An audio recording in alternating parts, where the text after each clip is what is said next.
reassure you, is making you freak out when you never would have freaked before.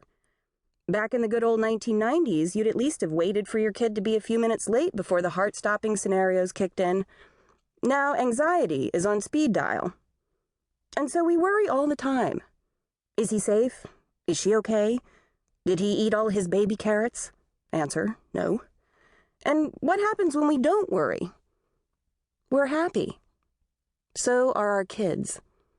When we go wild one day and decide to actually trust our children to go out alone and have some fun and get home safely, the way we did when we were kids, it's quite a high. But as I learned in front of several million people, it's also not without controversy. Here's what happened to me. About a year ago, I let my 9-year-old ride the subway alone for the first time.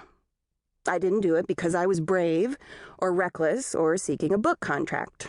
But look, I did it because I know my son the way you know your kids. I knew he was ready, so I let him go. Then I wrote a column about it for the New York Sun. Big deal, right? Well, the night the column ran, someone from the Today Show called me at home to ask, did I really let my son take the subway by himself? Yes. Just abandon him in the middle of the city and told him to find his way home? Well, abandoned is kind of a strong word, but yes, I did leave him at Bloomingdale's. In this day and age? No, in ladies' handbags. Oh, she loved that. Would I be willing to come on the air and talk about it? Sure. Why not? I had no idea what was about to hit me. A day later, there across from me was Ann Curry, looking outrageously pretty and slightly alarmed because her next guest, the one right before George Clooney, just might be criminally insane. By way of introduction, she turned to the camera and asked, is she an enlightened mom or a really bad one? The shot widened to reveal me and my son, Izzy, and some parenting expert perched on that famous couch right next to us, who, I soon learned, was there to teach us a lesson. I quickly told the story about how Izzy, the 9-year-old, who has since had the temerity to turn 10, had been begging me to let him try to find his way home on his own from someplace, any place, by subway. I know that may sound a little scary, but it's not. Here in New York, families are on the subway all the time. It's extremely, even statistically, safe. Whatever subterranean terror you see Will Smith battling in the movies goes home when the filming stops. Probably to New Jersey. Our city's murder rate is back to where it was in 1963. And, by the way, it's probably down wherever you live, too. Nationally, the violent crime rate has been plummeting by almost 50% since it peaked in 1992. That's why letting Izzy find his way home alone seemed like a fine idea. Not dangerous, not crazy, not even very hard. My husband and I talked about it and agreed that our boy was ready.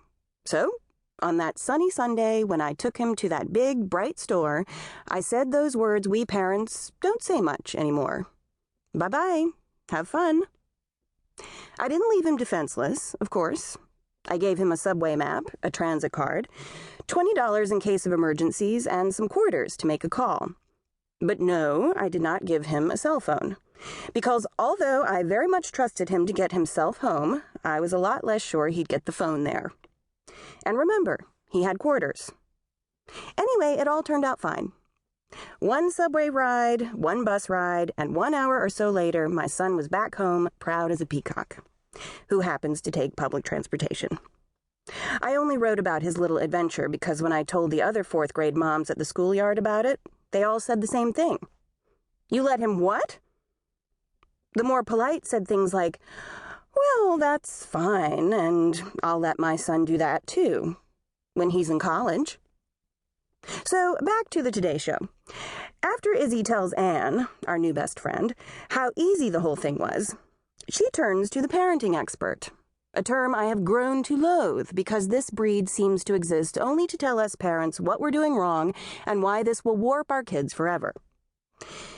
This one is appalled at what I've done. She looks like I just asked her to smell my socks. She says that I could have given my son the exact same experience of independence.